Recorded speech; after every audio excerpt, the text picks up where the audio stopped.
Mantramulam Gururvakyam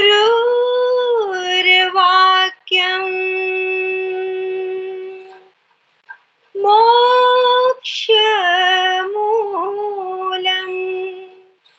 Gurukripa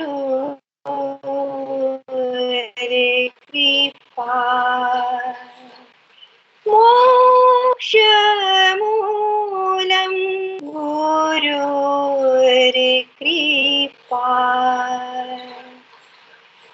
Mokshamulam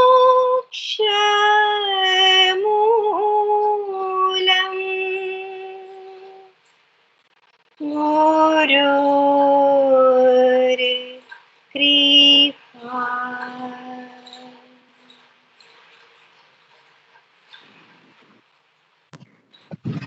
Thank you, Miniti Di, for this chant on the Teacher's Day.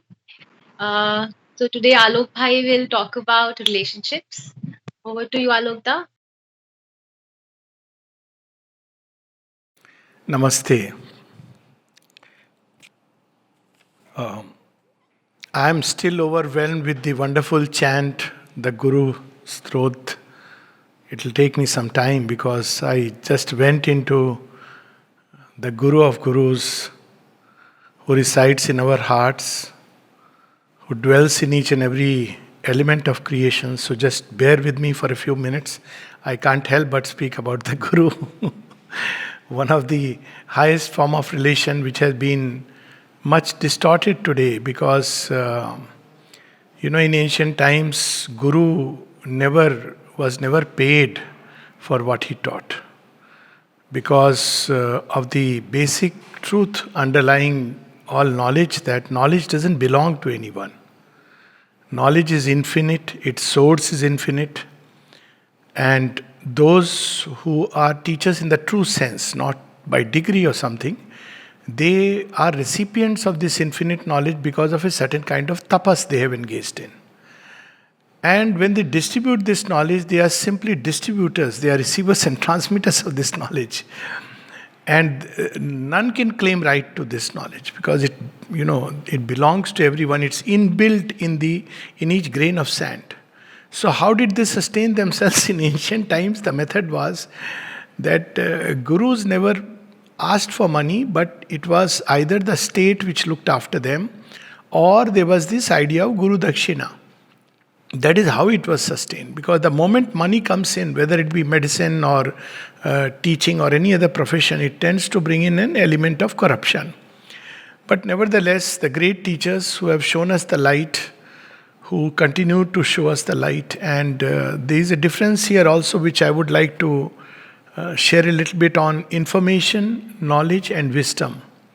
Information, now the role of teachers to give information is over because it's available on, click button.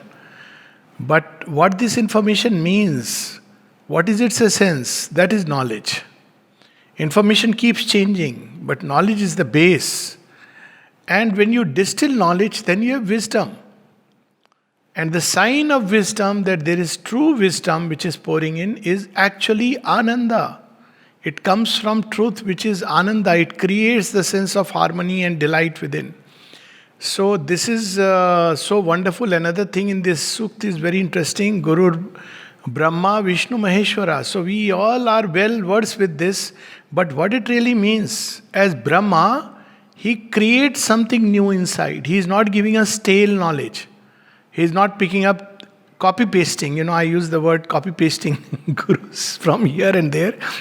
So it's not a scholarly wisdom. He is opening doors to a new insight, something new. So that's the Brahma aspect. Vishnu, the knowledge that we have already acquired, he consolidates it with the new knowledge that he is going to impart. He is not rejecting or throwing it away, but giving it a new meaning and a new understanding. And as Shiva, he destroys all that is false, all that is avidya, all that stands in the way of knowledge, all the obscurities that are impediments to knowledge. So, and of course, as Par Brahma, he is everywhere, and the greatest gift that one can, receive from a true guru is that one's eye is open to receive him everywhere. One can learn from the babble of a child. If one is ready to do that, that means one has arrived at true, if one is a true student. And the best homage we can pay to a guru, it's not, of course, there are several ways people pay, is to live and embody those teachings, those truths that the guru has, released within us. So all our gratitude to the great masters and of course Sri Aurobindo and the mother who continue to inspire us and guide us and help us, most importantly, carry us. So today's topic is on relationships because it is, of course, one of the most fascinating things. Often people ask this question, why God created many? Why did He enter into this drama? He could have just remained single, but He wanted many. So the answer, there are many answers to it, but one answer is that it is too boring to remain single. You want many. But this is semi-humorously, but truly speaking, when you have many, then you have a kind of delight of multiplicity which you don't experience in a delight of aloneness. There is a delight when you are alone, but there is this delight multiplies by sharing. Now, this is not to speak of, please, when I say single and not single, it has nothing to do with marriage. So please, let's, keep that out of the system. Marriage is more of a, now it's dated, but it sprang up as a kind of social necessity at some point of time. But there is something else which is at the base of it, and we'll come to that a little later.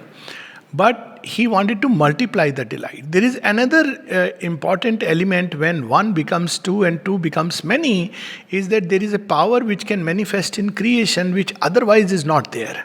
And that power is love. If there is no otherness of self, there can be no love. So to manifest love, and with that, let me tell you that the greater the contrast that we experience in life around, the greater the power of love that can manifest. It's a great opportunity. So divine, what did He do? Just the very opposite. That's what we read. He became His shadow. Why? Because then only this greater, tremendous power of love which can plunge into creation. So this love requires an otherness of self. And the third is the joy of rediscovery. It's a great joy when we meet, when we long, and then there is a union. Very often when things happen without this longing, this waiting, then the joy is also, the value is also much less. But when there is this longing and yearning, and then there is a meeting, it creates its own. Like olden time cinemas where two brothers separated in Mela and then they discover each other suddenly in a very strange situation where they are at each other's throat and suddenly they discover there is a common tabiz they are wearing and then, oh bhaiya. Now, this joy that you discover the essence, this is a very symbolic story which used to come. Didn't see it like that time, that regardless of all appearances, there is something which you recognize in the other person. Here it used to be the tabiz, but the sight of tabiz, the heart, there is something still deeper there. And this recognition is a great aha feeling.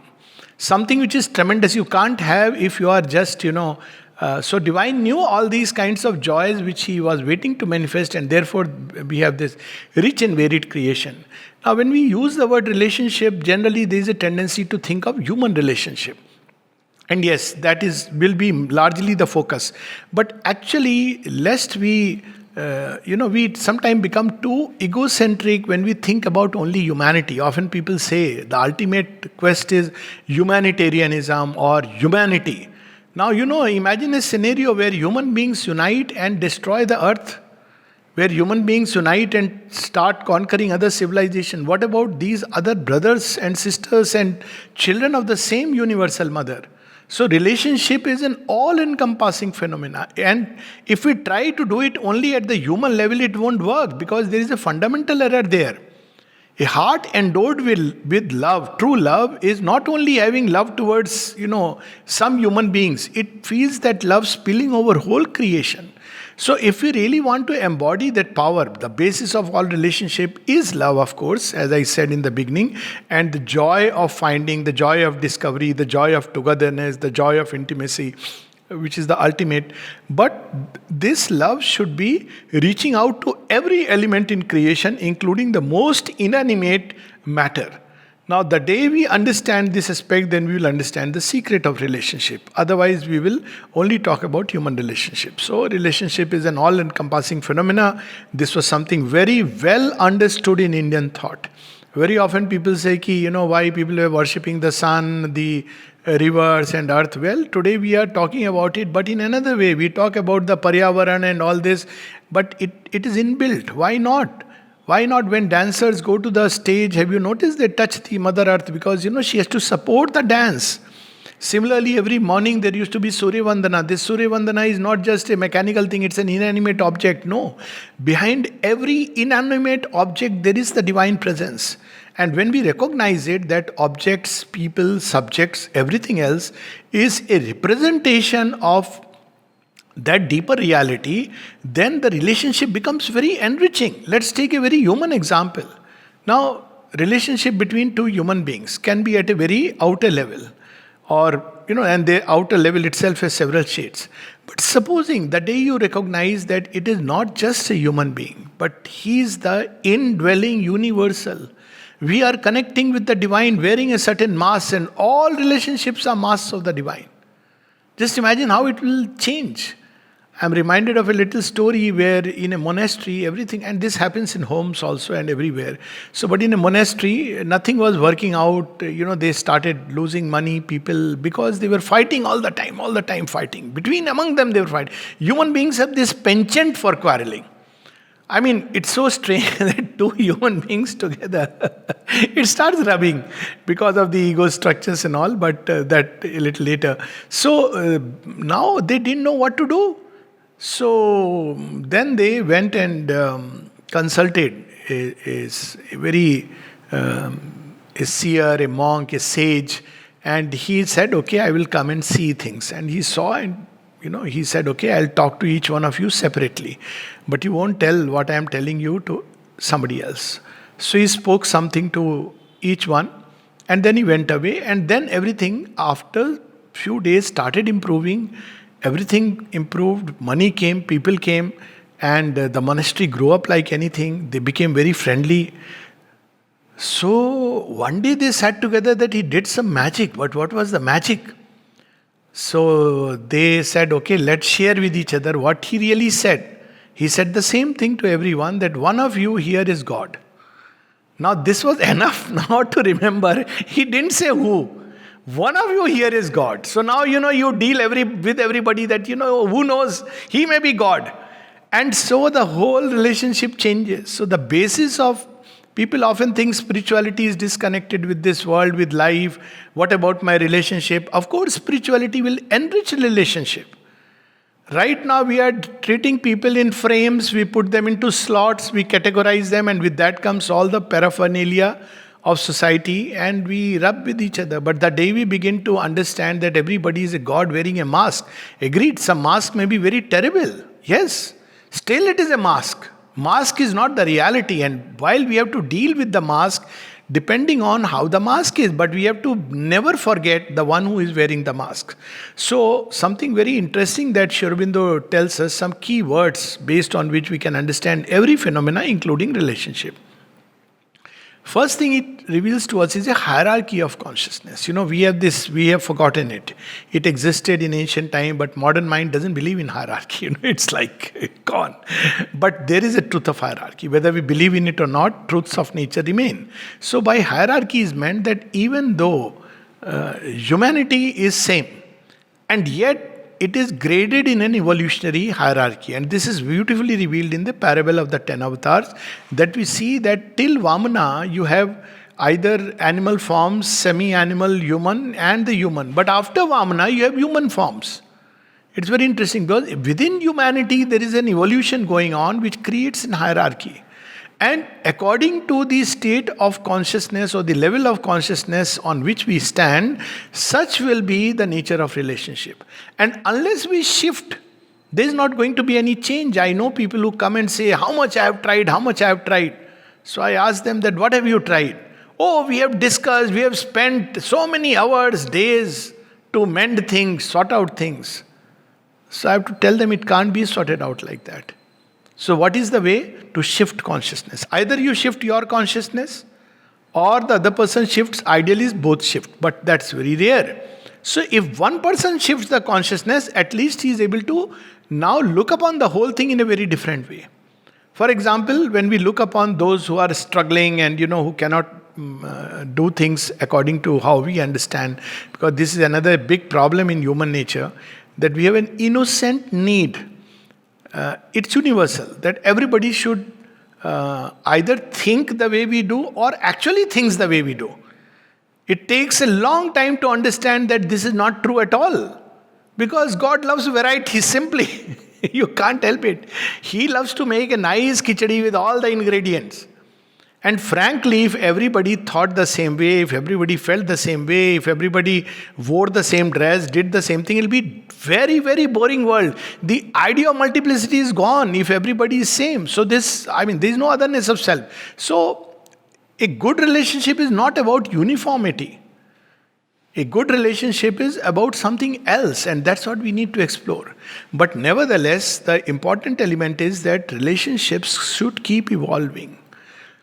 If another key word Sri Aurobindo says, if they don't evolve, it is the law of life that if things don't progress, they will start going down. This, we just can't help it. That's why we see the human body beyond a point. Why? Because there is a shift from the physical to the mental. You see children around nowadays very early. So physical grows up to a point, and after that, it begins to come down because the stress has changed. The mind keeps growing. Now mind may keep growing to a point. There is something else which has to come out. So if we don't keep evolving, there will be a tendency for things to, knowledge will become stale. Mental knowledge after a while doesn't satisfy us because we have stopped growing.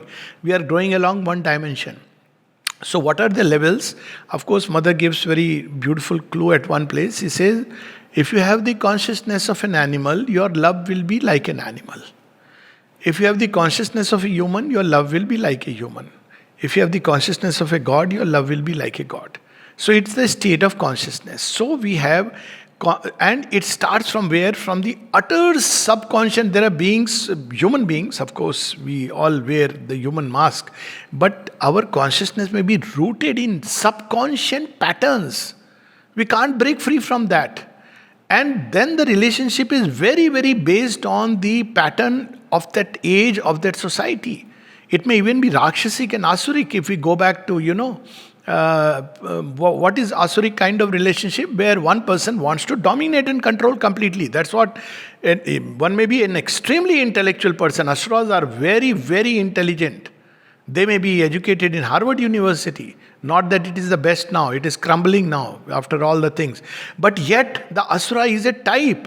And wherever he goes, he wants to stamp his single will on everyone. Extremely dominating, completely controlling, and he's a control freak, as they call in modern language. Now, there have been societies which were like that at one point of time, but this is not the good way to connect with people. And when we do that, then we realize that this relationship is not going, it's like totally counterproductive because it stifles the other person's growth. Relationship should not be like that. When we do that kind of assume in the reign of an asura, nobody grows except this one person, his ideology, his thoughts. So we have now ideologies which are going around the world who want to, stamp their own way of life and thought upon everyone.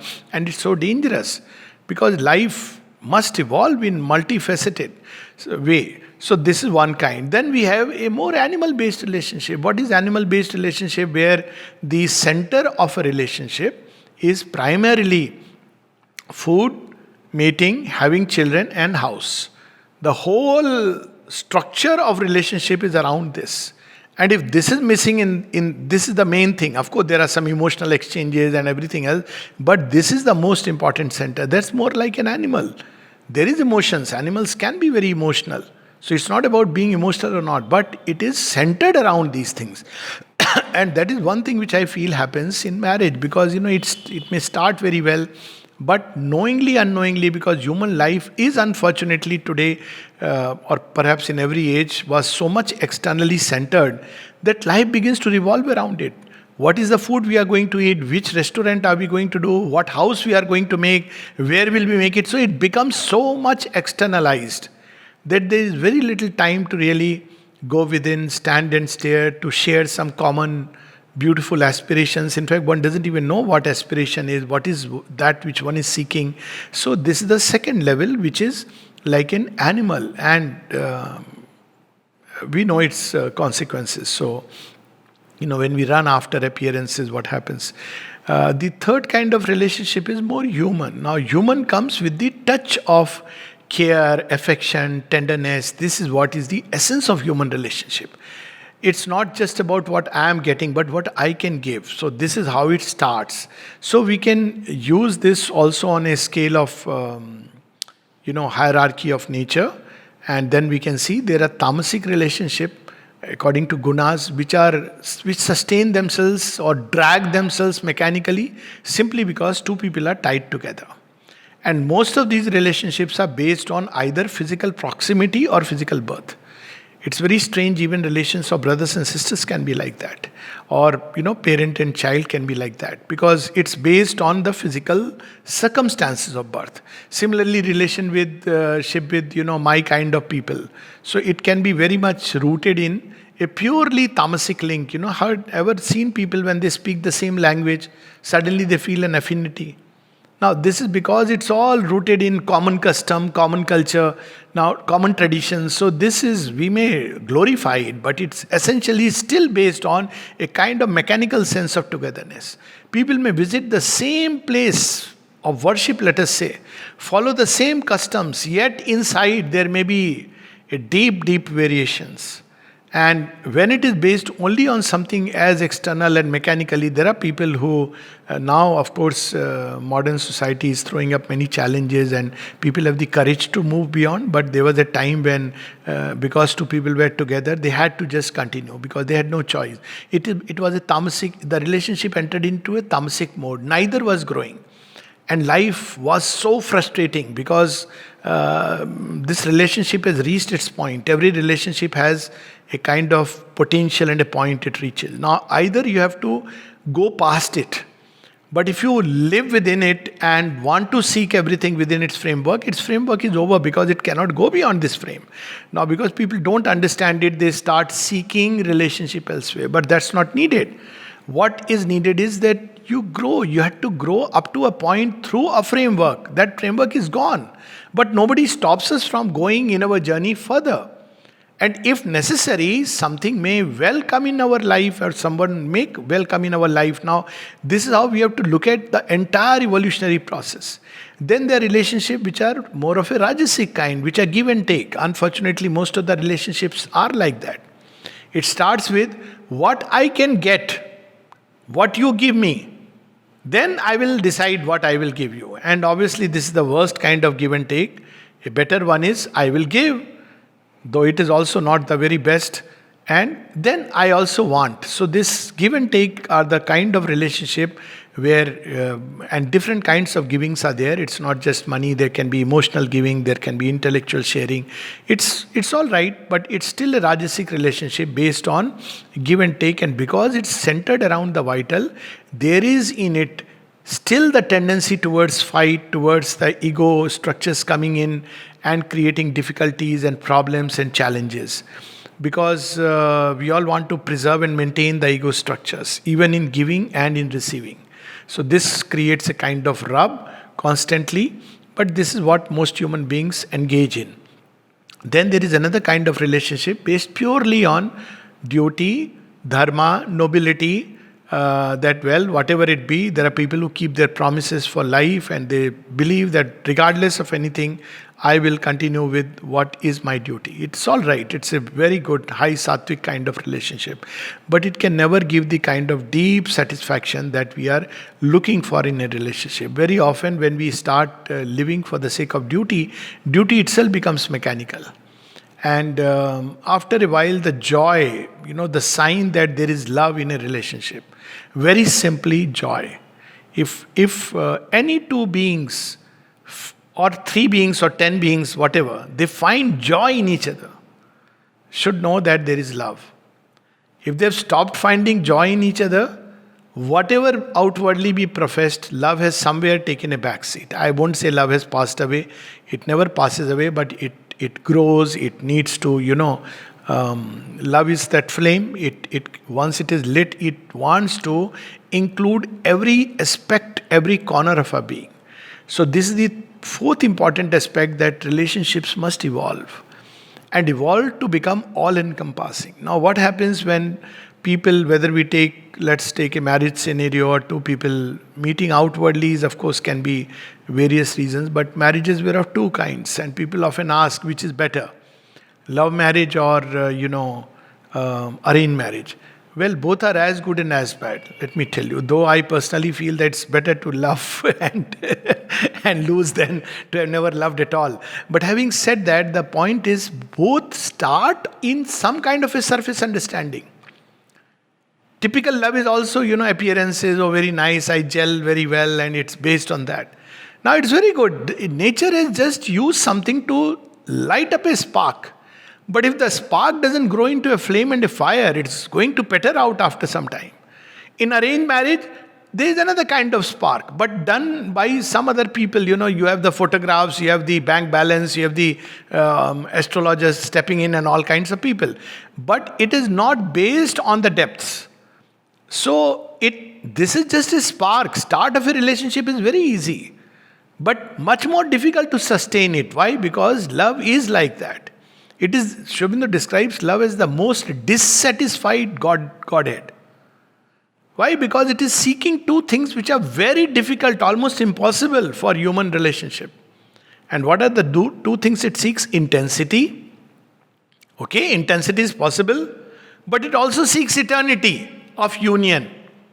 So intensity of union can be there, but a vital intensity is not going to last. But eternity of union cannot be created on the basis of an ego structure or a vital basis. It has to be a deeper basis. So two people, if they really, really want to develop a lasting relationship, it has to be on an evolutionary basis. Otherwise, they may reach a point after which they just continue to live together and they are happy within that frame. That is possible. They arrive at a kind of happy harmony, which is all right. But the relationship has stopped evolving and the purpose of a relationship is over. It should evolve together. That's why the wonderful, I keep on speaking about the ritual in a marriage where there is Agni at the center. So Agni is the fire of aspiration. So beyond these three levels, three gunas, there is a higher kind of relationship. These three belong to the inferior ego mode. And in that ego mode, there will be rubbings, there will be quarrels, there will be anger, there will be anguish. And over a period of time, either bound by duty or bound by, okay, now this is my fate, they quarrel, they separate, then they miss, then they come together. When they come together, they quarrel. So again they separate, then they miss and they come together. This is the Rajasic mode. Or simply they continue together. This is a very inferior mode of relationship based within the framework of lower nature. It's required for us human beings to get some experience of life. But there are higher modes of relationships and they are based on something truer, deeper and higher. Now, what is the truer basis of relationship? It cannot be in the ego structures. Ego structures by their nature are limited. They don't carry that plasticity to keep evolving. They can last ego relationship if both have stopped growing beyond a point. But if we want a relationship to be based on something true, then the framework has to change, the ground has to shift. That's what I meant, that shifting of the ground. So shifting of the ground from the surface, it becomes something deeper, what is known as a psychic relationship. And the mother gives a beautiful example of that. There was a story of Anusuya shown in the ashram premises. And some of us may know this story or some of us may not know. It's a very beautiful story. And the story goes that Narada tells all the three goddesses that, you people think that you all have so much love for your husband, but earthlings, they can love truly. They can love based on something much deeper, which no god can love like that. And so they don't like it. So they come to find out who this person Narada is referring to. And he's referring to this lady called as Anusuya. Now Anusuya, the word means without jealousy. Imagine a relationship like that. Anyway, so Anusuya all the three goddesses go and ask Anusuya. All the three gods, they come. So they goad their husbands to go and test how steadfast she is in her love. So they go and they assume the form of mendicants, and they ask her, "We want to eat. Do you have some food to give?" And she says, "Yes." So they come inside and they say, "But you know what? We are sannyasins, so you have to feed us bare bodied, and we'll sit in your lap and eat." Now, this is a very awkward situation for her, but she says, "All right, no problem." She turns them into little babies. Now, first the story, then its deeper sense. So they feed with her hands as little babies, and then she puts them to sleep. Now, the three goddesses are worried. Where have our husbands gone? They have not come back. And then they come and ask her that, by chance, did the three great gods come here? And she says, "Yes, they are sleeping inside. Go and pick them up." Now, this story, though outwardly it seems very strange, but it is very deep. And when mother was asked about this story, she said, only human beings can love like this, because they have within them the psychic presence which the gods don't have. So what is there in this story? It is very interesting story that we often speak about steadfastness in love. Now we also speak about, we have certain fixed formats, like if two grown-ups are meeting, they are necessarily a kind of whole paraphernalia comes in. But here, she treats everyone else like a child. They have become like children. This child is not just, there can be a very grown-up. It breaks the formats in the mind. These are three grown-up men, and here is a woman. Just imagine the scenario. And she has to feed them alone in the house. Her husband is away. But in her consciousness, she is so evolved that all the three turn into little children by the power of her consciousness. She becomes like a mother. And these three gods who have come to test her, chastity and all, they become like children. And this is another very interesting thing about this story. We often speak about chastity. Chastity is a thing of the mind, much more than of the body. And that's where it's so difficult. While one can be outwardly very chaste, but the mind is a public house. So, truly to engage in a deeper form of relationship, there has to be a yoga. That's why for everything in ancient time, whether to be a good teacher, you had to be a yogi. Similarly, to be a good husband or wife. Unfortunately, husbands are not so much, they are almost unfit candidates for true love. So, all the onus went on to the ladies. People often say, why only ladies should be sati? Why can't husbands be sata? For a simple reason, they are unfit. Because only women can love like that. It's a fact. Let me tell you, with all the experience of life that I have, I must say that a woman left to herself has it in her. But unfortunately, because the way society is functioning now, there is an imitative aspect that a woman should become like men. The original file has got corrupted.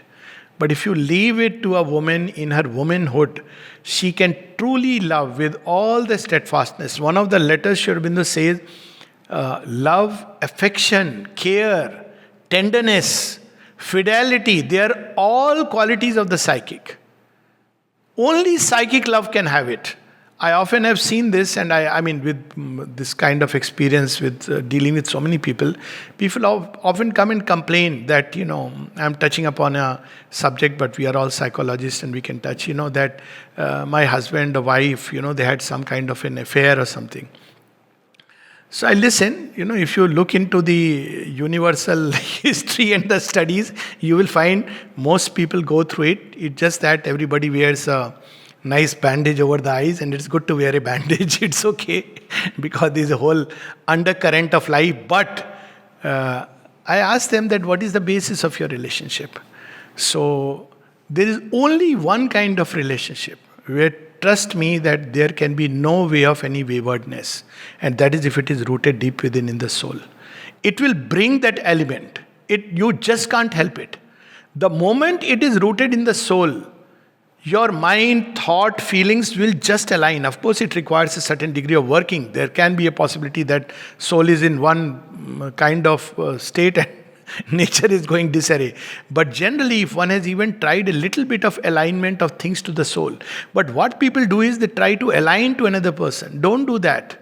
You can't. Each one is unique.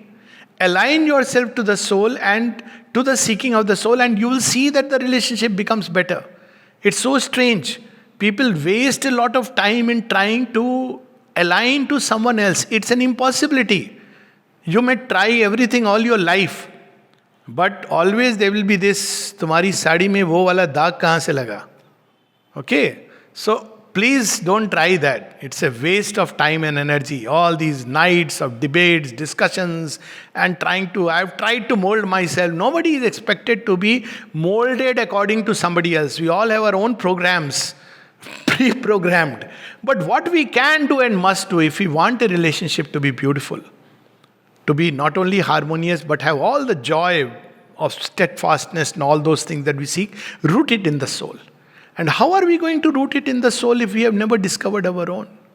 So, when somebody asked Sri Aurobindo, he said, we believe that love, friendship, affection, tenderness, care, fidelity, they are indispensable notes. But we have found by experience that it cannot be done as long as the relationships are rooted in the ego and we see them broken at each instant, and it's very painful. See, Divine wants here to have harmony. Very often I have seen people speak such words. Oh, this thing broke and there was so much unhappiness. It is really a grace that now I can turn to God.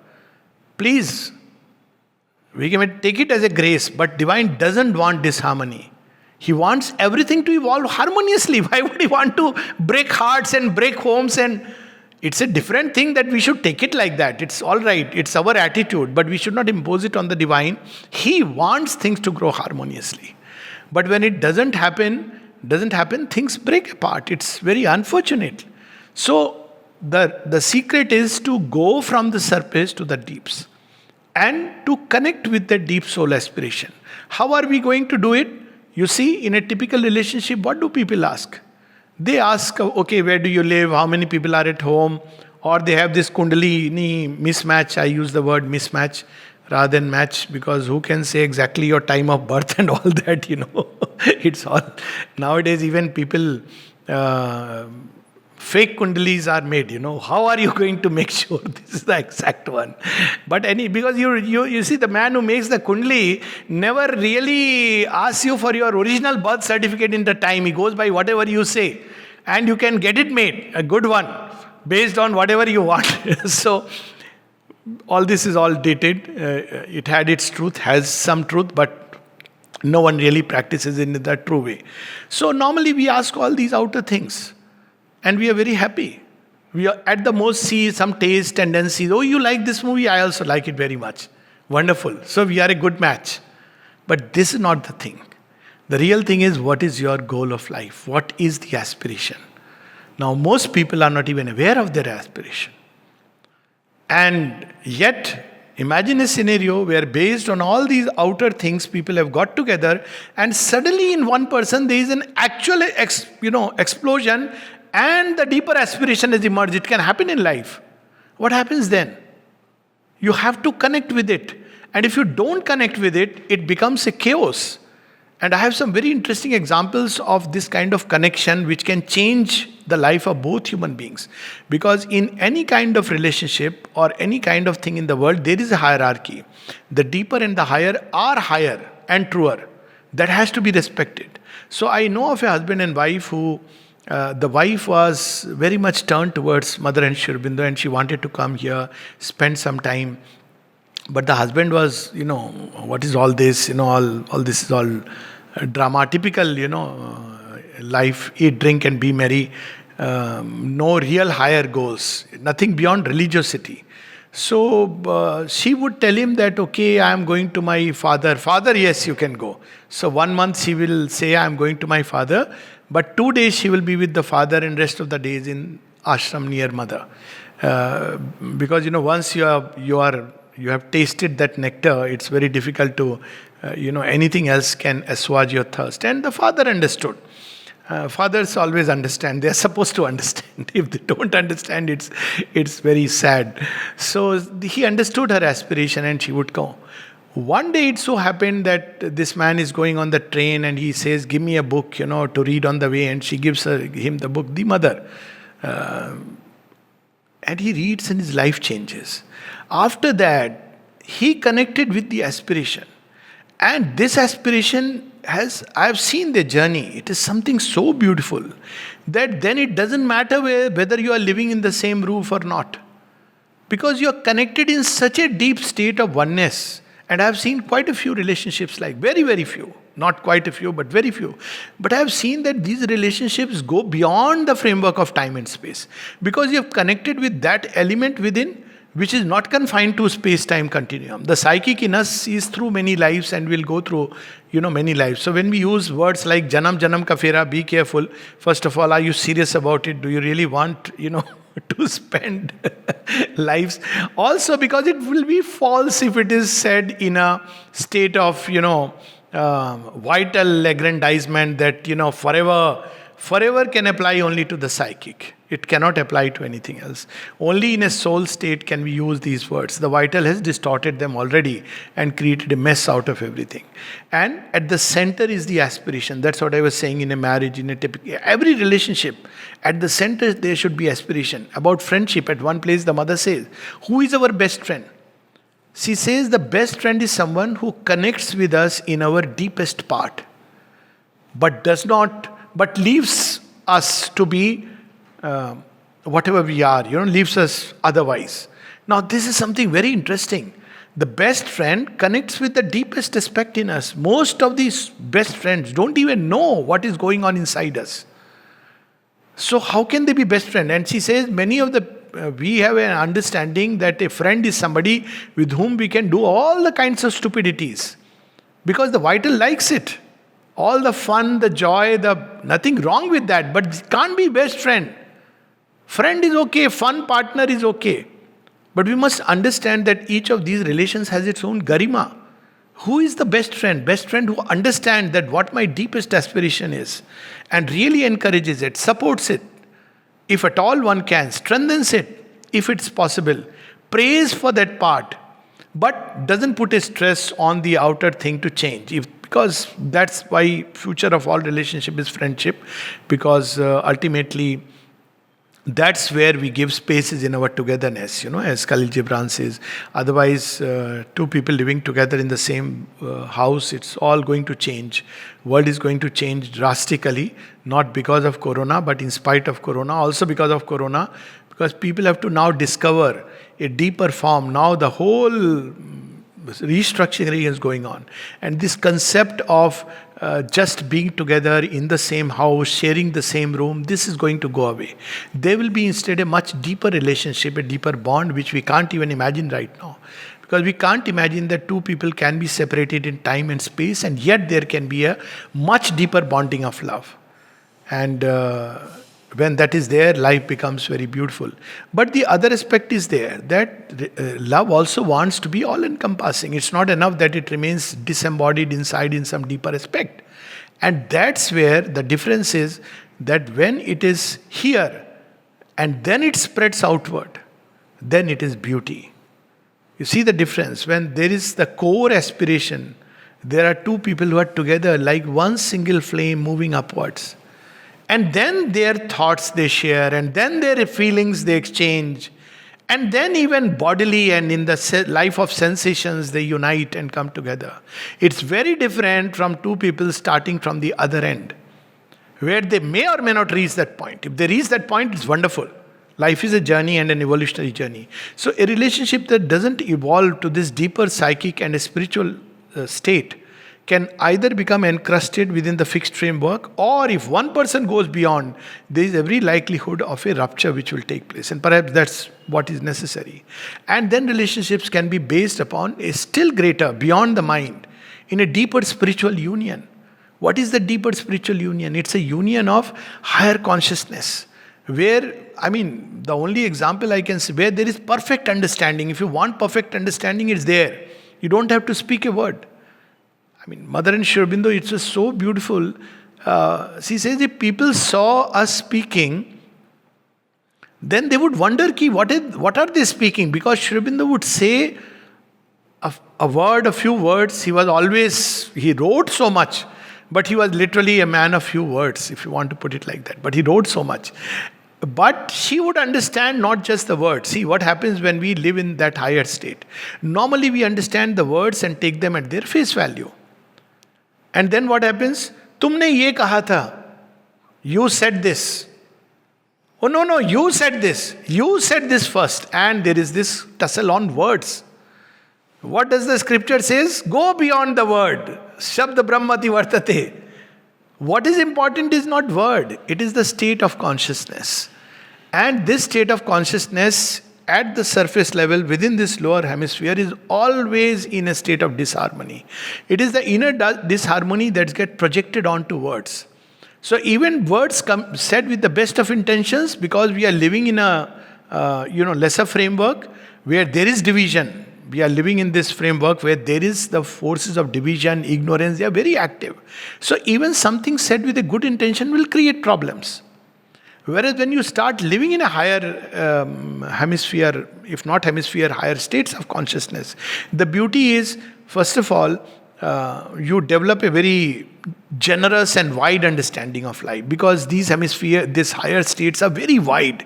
The lower we go, the narrower we become.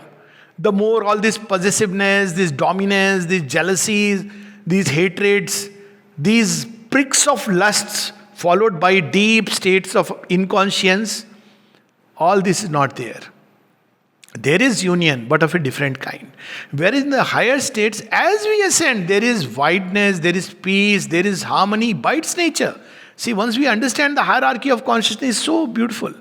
The higher states by their nature are beautiful and harmonious. So anybody dwelling in those states cannot but be in a state of harmony and bring that power of harmony. At one place, Mother says, how do you heal disorder? She says, you may try it. While staying in disorder, it's like two people in caught in kichad, mud and mire, which is pulling them downward. And they are both saying, I will help you, and both are sinking below. Till they reach this deep, and then one of them says that let's call someone else out there. You cannot. It is going to sink deeper and deeper. Whereas in the higher states, he says what is important is, if you are in a state of disorder and disharmony, simply call the forces of harmony and order. Call peace. Again, just like the deeper aspiration we have not connected, we have never learned these things. Very unfortunate. We go through an entire schooling, so many today's Teachers' Day. I don't remember a single teacher. That's why when people compare teachers with masters and gurus, I find it very, abominable, because teachers have given us information. We are grateful for that, for whatever they have done. What does a guru does? He gives us things which are of eternal value. First time when I read, I'm sharing a personal experience that Mother says, call peace, it is above your head. Sri Aurobindo says, and you can call peace, you can call wideness, you can call light. It was like a explosion. And my first experience of contact with peace was that it is something so massive, solid, and it can radiate into the atmosphere. It can calm down things. It can even quieten animals who are wild. Human beings will take a little longer. That's a different matter altogether, because animals are very receptive. But this is the way. If we are caught up in a fight, in a quarrel, just call peace in that atmosphere. Step back and contact with the divine presence. Don't be dragged into the mud and mire. It will only pull both down. I'm sure this experience everybody has. 2 hours of discussion, leaving both hearts shattered, torn, bits and pieces, shredded. Next day, yes, they say sorry. Or sometimes they are wise enough, same day they say sorry.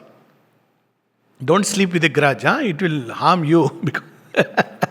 Say sorry, it's okay, at least But it is not that which is required.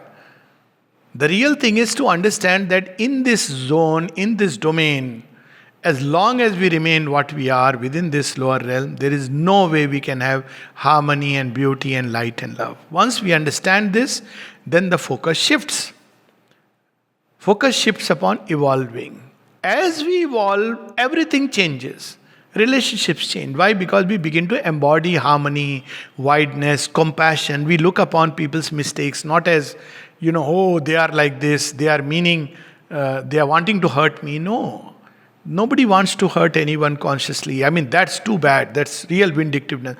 With most people, it is that they are like that. They can't help it. And they are like that because they are living in a small framework of nature. And what is worse is they don't want to come out. What do you do with that? The least we can do is to understand that, okay, leave him there. Let him be happy. But keep on soaring upward and deeper. So shift this whole thing. And another aspect which Sri Aurobindo gives about relationship, actually with this whole world, a very, very interesting thing. He speaks about sacrifice. It's there in the Gita. So sacrifice means, it's of course, it means two things together. One is the law of sacrifice means that whatever you may give, whether it's a relationship or work or any other sphere, what you will receive is not necessarily from here or there, from this or that person, but you will receive from the one, because it goes to the one. At one place, Mother says, what is love? She says, love is not this, not this, not this. It's not heart's hunger for affection. It's not sexual intercourse. It's not the mind's, seeking for this.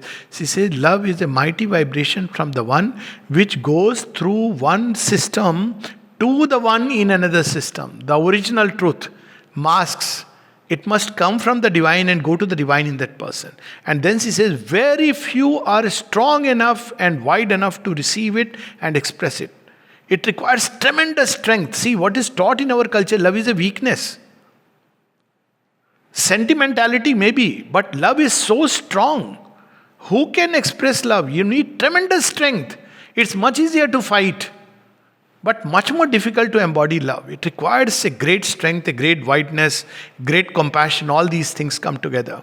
So the law of sacrifice means that it's not from this or that person we should expect. But expectation should be only from the one. Very often people say, no, I shouldn't have expectations. People come and use this term. I have realized that I shouldn't love with expectation. So I ask them, so what do you do with your expectations? Now, if you don't know the trick, you will end up putting those expectations somewhere else on someone else and end up in the same imbroglio. Mother gives a very simple remedy. She says, as far as you are concerned, you will seek all that you want from the divine. He is infinite and universal. Even if nobody gives you anything back, you have an access to the infinite. You don't have to think, oh, see, this person I loved so much. This I love is gone. You may use it for the sake of, an expression. But you are receiving so much in abundance that even if you were giving, you will never exhaust because it's coming from there. So we have to learn that, connect with the source of love, and we will never feel a need. Then even if we don't have to then consciously try not to expect. It will be inbuilt our nature not to expect. Because see, when we are receiving that infinite sweetness, why would we want a mixed stuff? Because that is something so much better. So she gives us this remedy that connect with the infinite. Now this is where the law of sacrifice comes. That regardless of who is with us, see, this is the difference between attachment and love. Attachment is something which belongs to the ego domain. But love is something where we know it is a universal power. We can direct it personally. But the power itself is universal. So the law of sacrifice means that regardless of who we are loving or who is in our contact, we should always remember that we are just trustees. And we love the person not for the sake of the person, but for the sake of the divine in that person. If we have that impression, never will we defile or hurt or, torment somebody. Because whom are we throwing all this upon? Upon the divine? How can we do that? Whatever be the mask, this we will not do. Hatred, all this kind of, darkness which we throw. So we must deal with that whether it's children, wife, husband, friends, they're all masks, and this one aspect of it. But the other aspect of yajna is, again, purification. We may start with very crude emotions, but we can purify them with the touch of the psychic flame, with the touch of the higher consciousness. We should keep on purifying our emotions till they reach that degree of refinement. You see, refinement has its flip side, by the way, because we become very finely tuned to the slightest stir and vibration. This is one of the problem of evolution. And there is a remedy to it, which people don't understand. Some people say, oh, they are hard-hearted. It doesn't matter to them what is happening in the world around. But when you evolve, you go through a stage of refinement where your instrument becomes very finely tuned. So even the slightest stir registers upon it. What is the remedy? Remedy is not to become too touchy. Well, you will go through that phase. But the remedy is to become more impersonal. This is the remedy, to become more universal, to become more impersonal. And the more we do it, the more we'll find the real solution. So these are some of the challenges that we are going to encounter. And finally, when we speak about a relationship, we must understand all relationships are shadows of the original truth which is elsewhere. So very often people speak about that, we are humanizing God. I said, yes, that's an old story. How about divinizing man? See, so when we speak about humanizing God, we project our human qualities onto him, which is true. We say, oh, he gets angry. So there are people who ask me, will mother punish me? Will she get angry? I said, if she would do that, then world will collapse. Mother at one place says, my child, if justice were to manifest, none of you will be able to stand. She says, it doesn't matter what you do. I always try to bring out the best out of the worst. Always try to create harmony. She changes constantly to help us keep pace with our evolutionary journey. She goes on to say, even those who have revolted and gone away from me, even I hold myself responsible for them. So this is the kind of love that develops in us through our contact with her. That's why it is said that if you really want that intensity and eternity of union, it is only possible with the divine. That's why there comes a phase in life when one must leave aside everything and just focus on bhakti for the divine. Because then we get the purest soul. Then we understand what true love is. We are looking in the wrong place. We are going to a market where only aloo piyaj is sold. Tasty stuff, but stinks and smells later on in the sweat and the mouth. And we are going to the onion vendor and saying, Bhaiya hira hai aapke paas. What he will do? Pick up a stone, weighing stone and say, yeah, because it's made of glass. And if we are fools, we'll buy it, give him some money, and we'll think, I've got hira, till somebody who knows the real diamond will tell us, throw it away, it's not hira. Don't live in an illusion. That's how nature works. So that's why stage comes in life, and I think it is very important that first we should aspire. See, what is bhakti? It comes very interestingly. And one can, bhakti normally we connect to the divine, but it comes from the root bhaj. What is bhaj? It's not just uniting. It is about joy. You take joy. When we take joy in the divine, then it is bhakti. Bhakti is nothing to do with I read a certain hymn, I go to a certain temple, but my mind is elsewhere. It is taking joy and rasa in something else or somebody else. When we begin to take joy in the divine, actually it is a little bit of the joy that divine pours into us. Someone once asked me that why does the divine want us to love him? I said, no, excuse me, he's not bothered about it. But he pours so much love into us all the time. A day comes when it spills over and reaches out to him. It wants to connect with its source because he is the one who is originally giving love. So if we want really love and harmony to manifest in our life, first let us turn to him. And when we turn to him, not out of disappointment and disillusionment, that can be a starting point, but usually it's a bad starting point, because when people turn to God because they are disillusioned with life, God will wear another mask and come. And he'll say, okay, see, I'm the one. So turn to the divine, and then when the lonely heart begins to seek the alone, then we will discover whatever else we need in life. whether it be friend, companion, in whatever way, is given to us because that's how the divine consciousness operates. But seeking should be for the divine. There should be no ambiguity about it. So otherwise, our human love can become a veil. That's why people have been so careful in their pursuit of the divine. That human love can become a veil because we are expected to give to the divine. Now, this divine is not only here, he's in the whole creation. So, even when we give to someone, it should be with this clear idea that we are giving to the eternal in that person. So, it is never lost. Otherwise, it can just become something else. That was the idea behind even treating the person whom you really love as a god or a goddess. You know that famous story, it touches me very much. Of Sri Ramakrishna Paramahans, that when he married, what does he tell Shardama in the first time that they are together alone? He says, "You want to be mother of one child, few children, or the world mother?" And she pauses for a while and says, "World mother." Then he bows at her feet and says, "Ma." So now this relationship of a higher kind is all encompassing. In mind we have frames. What is frames? And we see nature breaks those frames, and they are very disconcerting. So frames are, this is my mom, this is my teacher, this is my husband, this is my wife, this is my sister, this is my friend, this is my child. But divine, everything is there within him. We can relate with him as a teacher, as a friend, as a playmate, as a master, as a beloved, as a paramour, as a husband or wife, as a child. He is the offspring of our desires. When we are intensely aspiring for him, then he is born into us as a child, as a great gift. So when we connect with that, then even our relations tend to become that universal. So then, for instance, coming back finally to the Teacher's Day, then we discover that everything can teach us.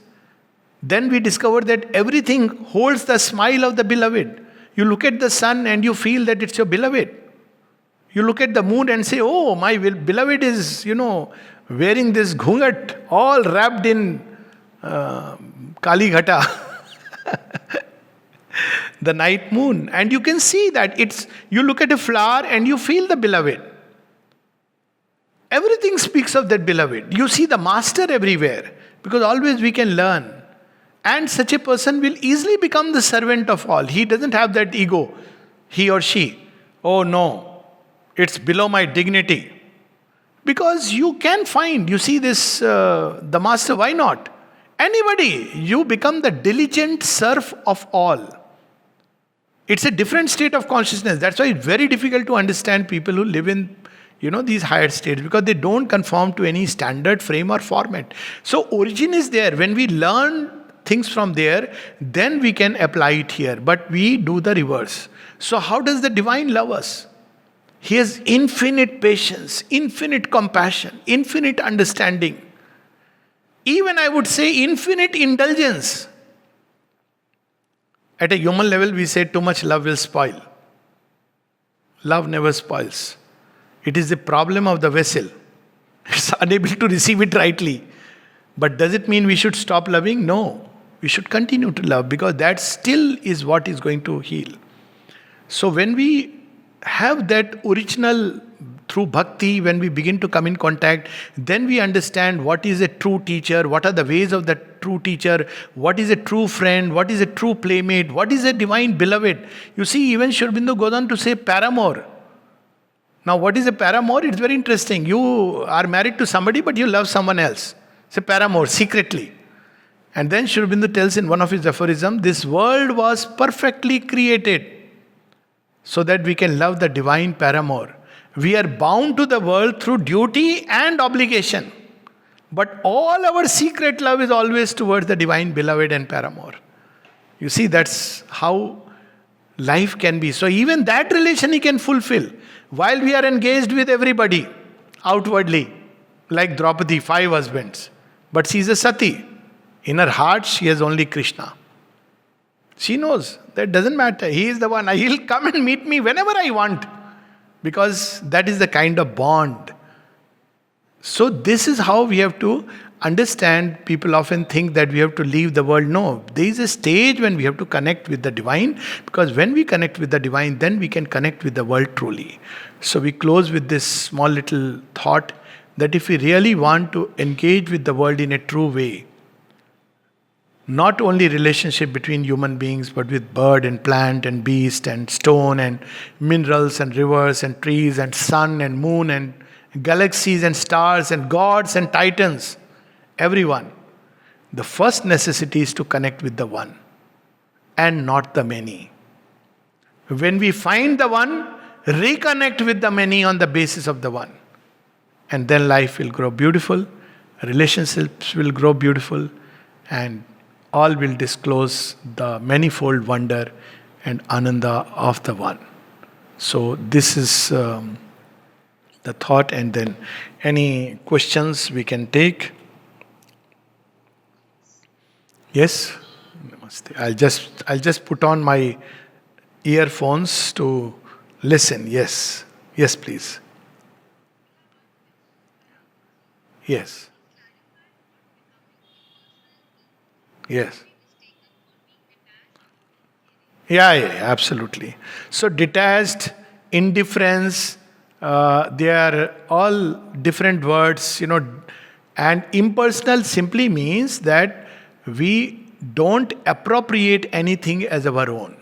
So normally when we speak about person, we speak about a personality and the ego framework through which we operate.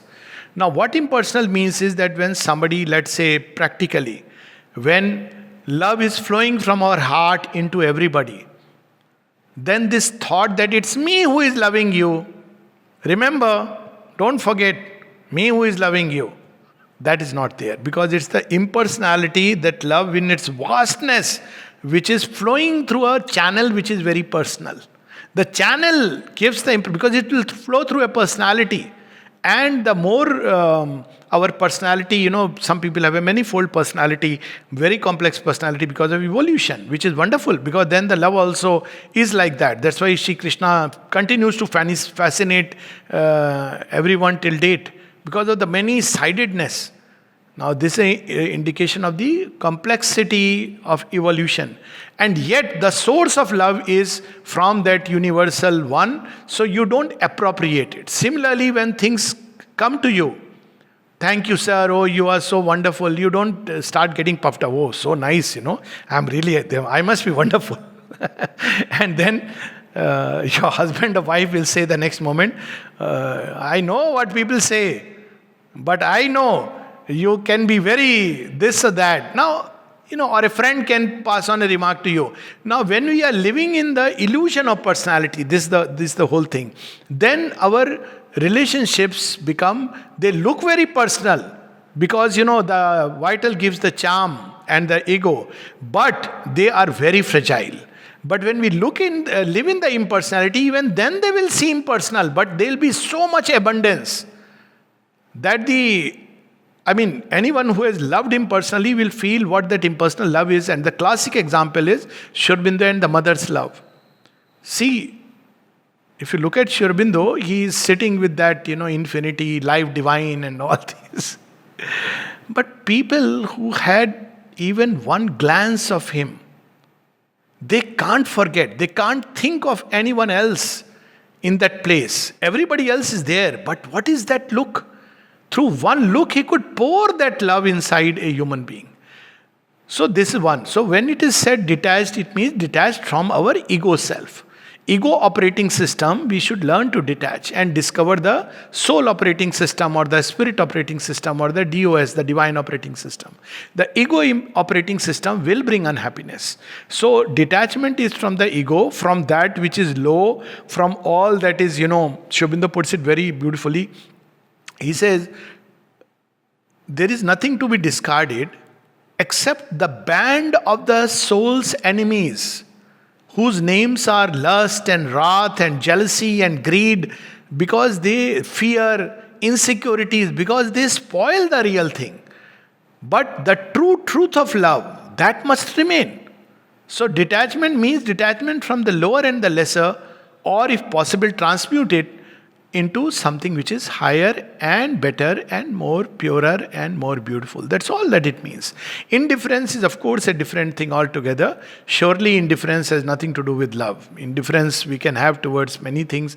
Indifference is a kind of defense mechanism which is sometimes helpful when you are in very disturbing circumstances and one has not yet discovered that inner self. Then indifference helps us to endurance helps us to navigate through life. To learn to endure, to learn to be indifferent is necessary at a certain stage of evolution. Otherwise, life will become very difficult. It leads to a state of equanimity, wide equanimity. But equanimity is the basis for something greater to pour in. Of course, for those who are mokshvadin, who want to only vanish into the inane, the ineffable infinite, they will say that yes, love and all this relationship has no meaning. So they have used this as a door of exit. But for the yoga of transformation, the ground from where I am speaking and coming, which is my aspiration also, that this world should become perfect, it only means that we leave the lesser and the imperfect for the higher and the more perfect. That's all it means. So detachment is from that which is soiling us to that which is more beautiful. And impersonality is getting rid of the illusion of personality and opening to the universal current where our personality becomes only a conduit or a channel for it to pour. Yes. Sorry, yes, please. Ananya, you had a question? Ananya, you raised hand. Sorry, sorry, my bad. Can you hear me now? Yes, Yes. Hi, thank you for this very wonderful talk. I have a couple of questions. My first question is about Sangati. So, how in our culture, as I understand it, we call a certain kind of company which enables our upliftment in our togetherness as Sangati. So, how do we identify those company in our lives and how do we seek out such individuals? Wonderful. So, shall I answer this first? Then we can take the second question. So, yeah, so the original term about uplifting is satsang. And of course, Sangati is also a good word. Sangati literally means that we are moving together. Okay, Sangati. Whereas satsang is the company of truth. So, satsang can be not necessarily in a group. Satsang can be alone when we are sitting in the company of, let us say, a book like Savitri or Ramayana or, the Gita. We are through the book, because the book is embodying that consciousness, we are in the having satsang with Sri Krishna. And it's so beautiful. It is original sense of satsang.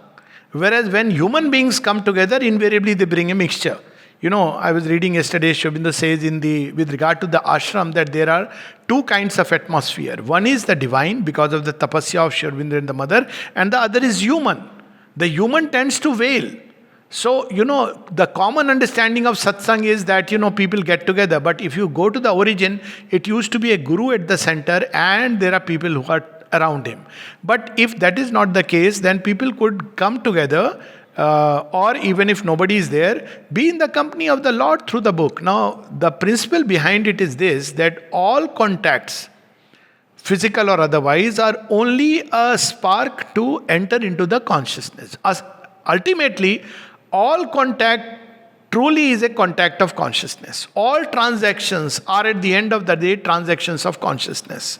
So, if through a book, not all books, but through a book, we can enter into a contact with the consciousness which is embodied in a book or the consciousness of the author. And so we are in company. I have felt like that. I have read Sri Aurobindo's works like that. People would often say they are difficult, but I always used to feel that I am sitting with Sri Aurobindo and the mother. And it's so beautiful because, it's their work and they are in it. And often I would feel like that. That's Sri Aurobindo who is there. And it's so beautiful. So this is satsang. Of course, people can come together. But the key there is, whether sangati or satsang, is the common aspiration. What is our highest? Find out such people. Now, the rarer your aspiration, the fewer the people will be. So, this idea that there will be many friends with whom one can, meet, do ha-ha-hees, it doesn't work out. It speaks rather poorly So when we start living in something deeper, then we should seek that kind of company, surely. And there are people like that. And how do we seek it? The simplest way is to just intensify your aspiration, and you will be led if it is necessary. Otherwise, now there are so many platforms. I am not much, I don't know whether it's a good thing or not, because it contains so much mixture. There are some centers where people go, but the problem is they all tend to, after a while, because of the human prominence, they tend to degenerate. Like what used to happen in temples. People come together and then they discuss Sas Bahu. And mosques, much worse, because people are discussing how to blow up cities. I'm not saying all, but in general. Or in churches you go, people are very nice, gentlemanly, they are praying to God, they come out and they are looking for a smoke. And so it's hardly, places to truly have that vibration are very rare, but still they exist. And if one can sit together in quietude together and maybe share some beautiful things, it's very good if one can find it.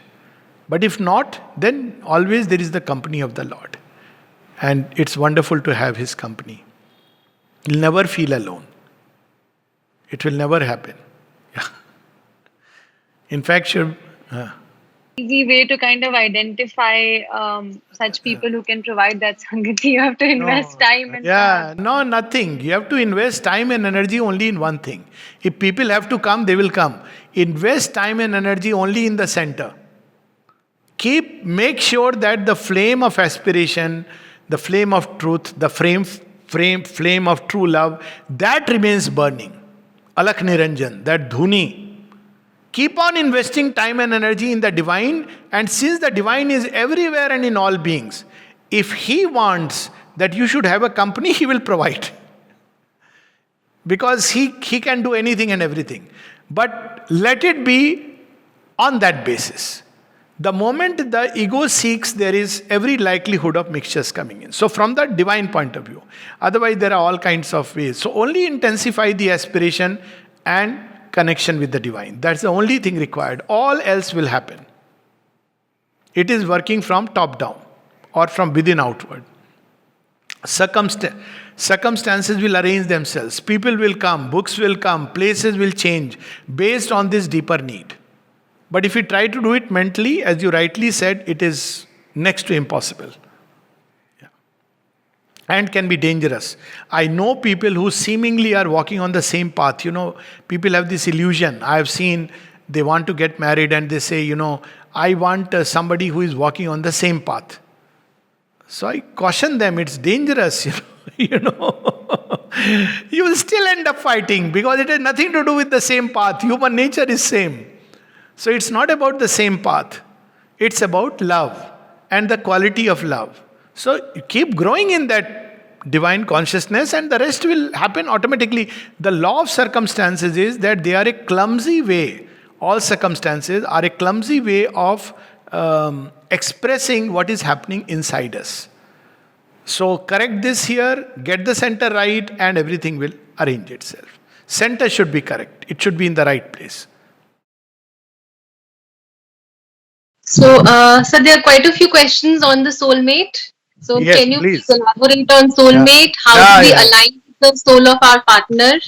And when we talk about aligning with the soul, can we align with multiple souls or just one soulmate? Very good question. I didn't touch upon it. I knew somebody will ask it. First, about the soulmate. Let's get that clear. Again, don't try to find a soulmate. Find your soul and the mate will come. I am not joking. I am saying something which, one can experience it in life. So, thus, the mate will come when the soul is ready. If you try to find artificially, this question was asked to Sri Aurobindo about marriage and Shakti. And it's good that this term has come. At least people understand there is something like a soulmate, and I am very happy about it.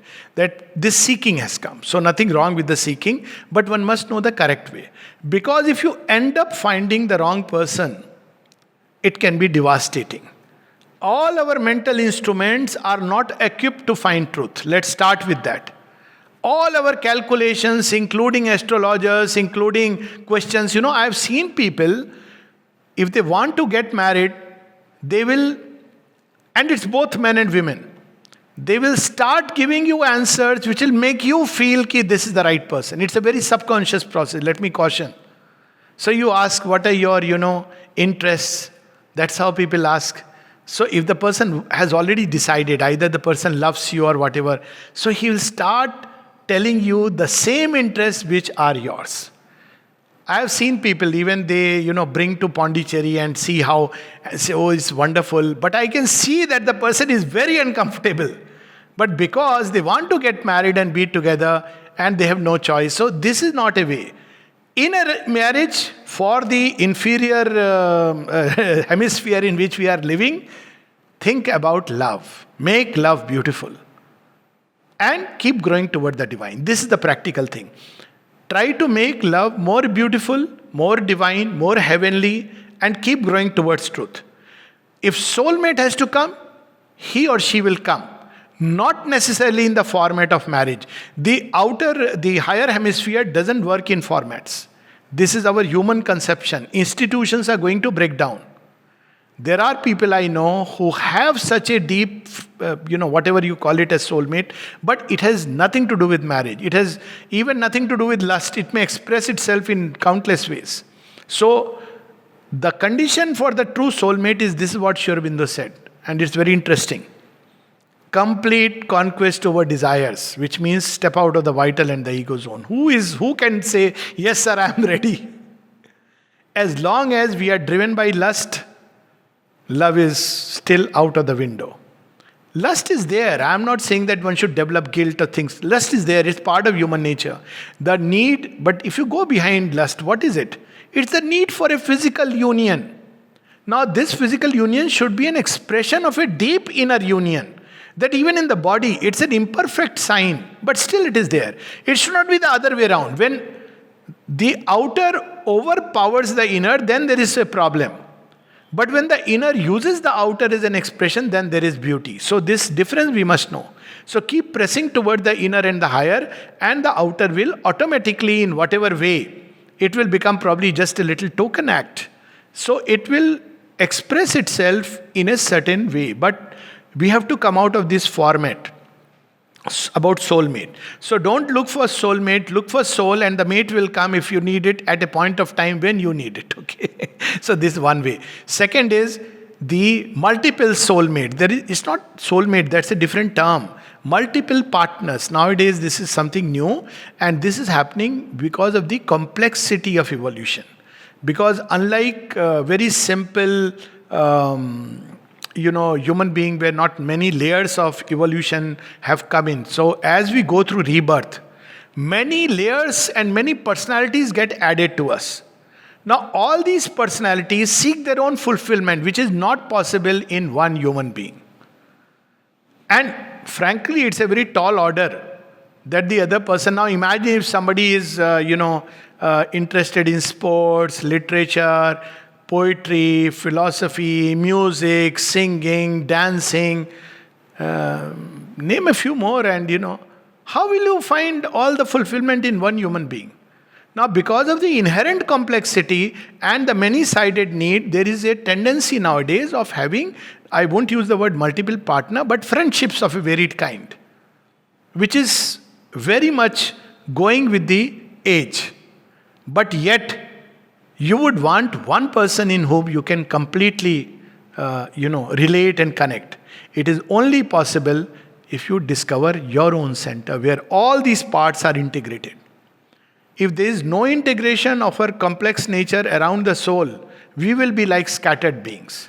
So there will be a fun partner, there will be another kind of partner, there will be a third partner, there will be other, and it will create a chaos in life. So while friendship is all right, we have friendship with many people, and it's understandable of different kinds. But if you really want, truly, the word used was soul partners. You can have a possibility of one soul partner if your own nature is beautifully integrated with your own soul. Which means all these tendencies, music, sports, literature, all these are centered around the soul. And then when you have a soul partner, you will not need the need to share with somebody this or that. Because anyways, they are integrated with your soul. They are centered around it. So music has become a means to, express that inner truth inside us and everything else. So, but we are going through a stage, we will go through a stage where every person who is gone complex enough will have multiple partners. This is something which, and naturally, because especially in a man-woman relationship, if there is closeness, physical tends to come in. It's a unfortunate drag on. It's not needed. It should not be there, but it comes in. It's very, because of the kind of society we live in. It's a phase of evolution. Otherwise, ultimately, it'll become more of friendship, where you have many friends and there's nothing wrong in it. But they can't be called as soul partners. Soulmate is one. There can be soul partners in the sense what I think was already told, souls which are having a common aspiration. This is, all of us are soul partners, isn't it? On the web, we are all deep inside, we are all connected. We may write to each other or not. But there is a deep sense of belongingness, the deep sense of oneness with everyone, isn't it? That's why when I think Sakshi had approached me, so it was like, yes, of course, because it's not like, it's a, and even doesn't matter. I've seen people, even after 20 years you meet, you feel ki you are the same. You know each other. You may not have exchanged a single mail. That is the sign of friendship. And yet you feel that, yes, here is my true family. So that, the right word for that will be true family. So yes, true family, if you find it, very good. But if you are attached to the families of origin, forget about it. Children of the same family rarely dwell under the same roof.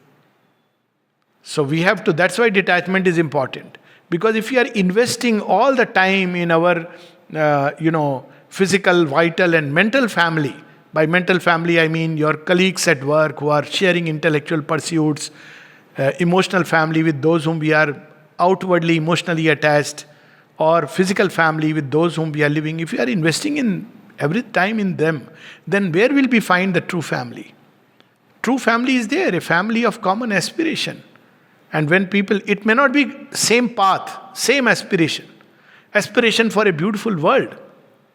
People may be on the same path, but their aspiration may be very different. So when we have such a thing that there are people who have a same aspiration, let's say terrestrial perfection, you see when they meet together how beautiful it is. Because it's a common aspiration they share. So again we go back to the same thing. Find the soul and the soul family will begin to appear. Find the soul. Don't take it for granted. We take it for granted when we use the word soulmate. I ask people that, have you found the soul? Before we deserve a soulmate. So find the soul, that is task enough. Mate will come when the time comes, yes. So, one maybe last question, sir. What is the nature of intensity in the evolutionary relationship?